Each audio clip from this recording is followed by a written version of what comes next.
Okay, the main thing here, this is the technical part of the role. One very important part, the easiest part to learn, easiest part to master, but important because it's a serious one that you don't want to overstep. You don't want to miss this one, and you don't want to go in with not enough for the level that you're at. Your technical expertise will, of course, grow with the projects, but it's something you can easily take care of outside of being on set. All you have to do is research this stuff and be aware of some of the pitfalls and exactly what your camera is capable of, what the lenses are capable of, because in the end, on and off set, people will come to you with problems, technical problems. You are the person that has to solve them. Now, that doesn't mean that you have to know every single thing about every camera, about every light, about every lens. You don't have to know that stuff. As important as it is that you know as much as you can about the technical side of things, what's even more important is how you respond to technical questions. So if you don't know the answer, your job is to respond in a confident manner that not only do you have the capabilities of getting the answer, but that you will, and discuss a time frame of when you're going to come back with that information. So it's the confidence sometimes that is even more important than the technical answer. And I'm thinking of a situation where sometimes you're going to want to shoot something off speed and then speed it up to real time, and you don't want to do two different takes, and you're in conversation with the director and the producer trying to nail down what you can get away with for scheduling. Do you have to do things multiple times? You have to be aware of what are some of the technical limitations, or what are the technical pitfalls of doing that, of retiming something. And yeah, the director should be up to speed with that, but also the cinematographer, because a lot of the times you're proxy for post-production on set. If there's not a VFX supervisor there, you're still looked at of what can we get away with, what can't we get away with, what can we push. So as the person that will filter all of these technical problems, you need to know as much about the technical side of things as you can. And again, if you don't know the answer, you need to have the ability to get the answer and then provide a timeline for when answers are going to come in, because especially in the pre-production process, there's a lot of things riding on these answers. There's a lot of directions, there's a lot of paths that a production will go through. And you need to be thinking, what's the most effective way to get through this? What elements will one solution take care of? But will it create other problems? Will it create other technical difficulties? What are the limitations for mag time, for runtime on a camera, for batteries, for the weight of a camera system, for the lenses and all of the effects that a certain lens will produce versus others? And what does that mean for VFX? These questions will come thick and fast, and your job is to have the answers. So honesty is by far the best solution. If you don't know something, don't be afraid. You don't have to know every single answer. As I said before, you just have to know how to solve it, which is a skill in itself. But it's the confidence in your reply. It's the confidence that this is doable, and this is how we're going to do it. This can be doable. This may be how we solve it, right? The confidence is just as important as the answer. Now, honesty is always the answer, except when it is not. And I wouldn't advocate that you do any lying, but I will say this, that sometimes you should be in over your head. Sometimes you're going to want to push the boundaries, whether that's creative or technical. You're going to want to push things. You're going to want to be out of your element. And that may mean that you don't know some things. But as long as you have the ability, the skill to answer your own questions, or answer the technical questions that do come up, then you should be safe, right? You should never feel too at ease. You should always be trying to push the boundaries, which means pushing the technical boundaries as well. But you need to have that solid background, that base from which to at least take an educated guess on what the possibilities are, what things could come from the questions that are asked. Because technical questions, like I said before, they will filter so much of the conversation in pre-production. It could change location recommendations. It could change schedule recommendations. It could change crew recommendations. So knowing this stuff and being confident in the fact that you do know what you're talking about can just put everyone at ease inside of the production. And the more that you know, the more that you can tick off the boxes when you're not on set and learn this stuff, the more at ease it's going to make you, because you have to have a firm understanding of the technical side of things and how to do things properly in order to then go your own way, right? That's a lot of the process of becoming a cinematographer. Is you start by seeing some things that you like and you're trying to emulate it, and then you understand technically how they produced it. And then once you have that firm understanding of the basics of the underlying knowledge, not just knowing how someone got something or how you're going to get something, but understanding the processes that get there. Well, now you have the ability to problem solve, because you can start to take an unknown situation, look for patterns that you've already recognized before in camera, lighting, and lenses, and location, and whatever it is, and start to use the framework that we often talk about on the Wandering DP podcast. Use that framework if you understand the key ingredients, the technical ingredients, like how far under can you expose something, how many stops over before you're clipping, all of those little tiny nuanced things where you can be on location in that one little throwaway sentence about, well, this is going to be a little bit difficult because, we need 4 stops in here. I know we don't have access to 18Ks. Like those little tiny decisions or those little tiny throwaway comments can lead to some pretty significant changes on the day or changes in the quality of a project. And your job as the cinematographer, in a huge part, is to be the answer for the technical questions.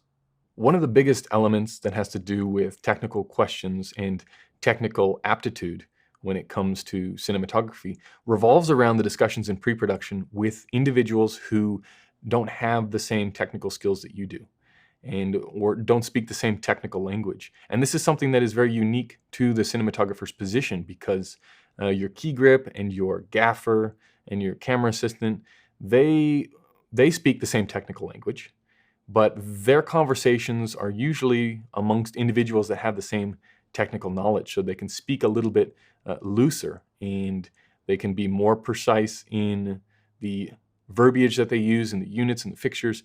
What happens to the cinematographer a lot of times is you're going to be communicating with people, and you're going to have to explain the differences in setups to production managers and line producers and directors and producers. You're going to have to explain difficulties and try and leave out the technical, try and not dumb things down, because that's the wrong way of saying it, but make it more simple and easily digestible for people that don't have the same technical aptitude, right? And that is the challenge. And that's one of those things that you can work on. And one of the things that, again, relates back, all these roles intertwine with each other, that intertwine with the managerial side of things, of just knowing, okay, what can I share? How do I use this information, and how do I translate it into something that the line producer understands that, okay, if we use this specific camera and it doesn't have these frame rates, and we need to then get another camera, that's creating a problem on set because it's not just as easy as 2 bodies.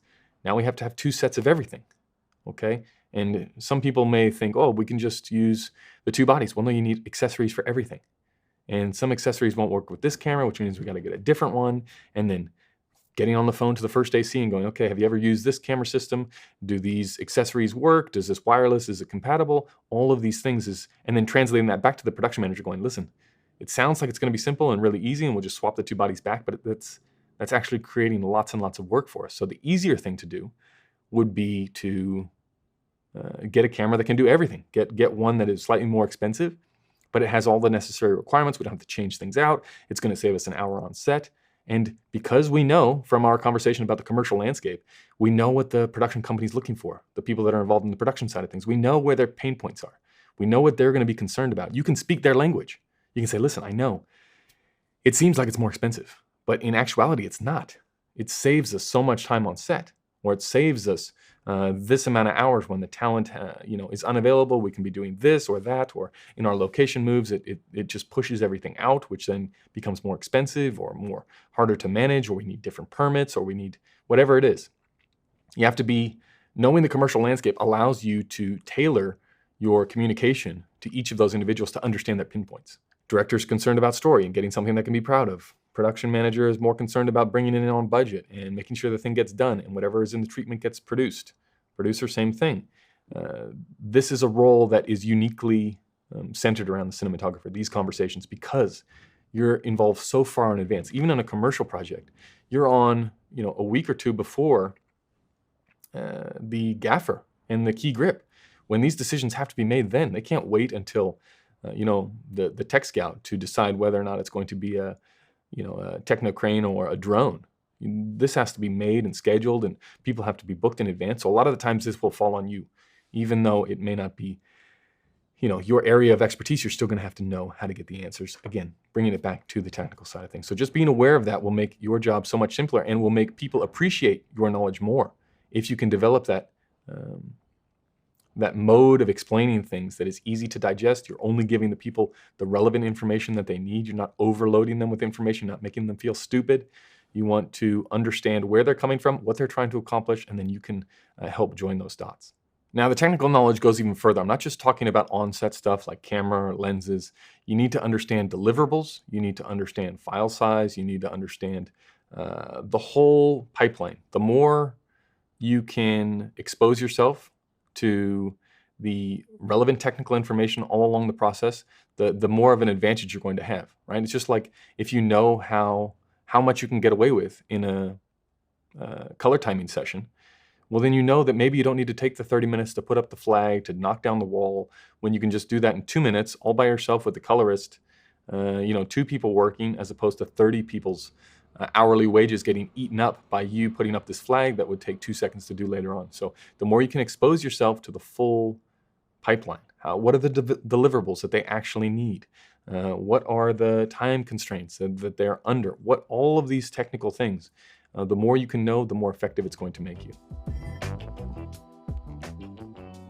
The big takeaway from this section is that it isn't always going to be sunshine and lollipops. Things are going to go hard. A film set is not always the most anxiety-free area. Things happen, problems happen, and the technical issues that happen will come back to you. You need to have the answers so that you can be at ease. You need to have that base knowledge so you can be more creative. So you can then say, okay, well, this is how you're supposed to do it. This is how we're going to do it. These are the experiments. This is how far off of center we can get to really push things. But knowing where the problems are going to be and being able to identify those early.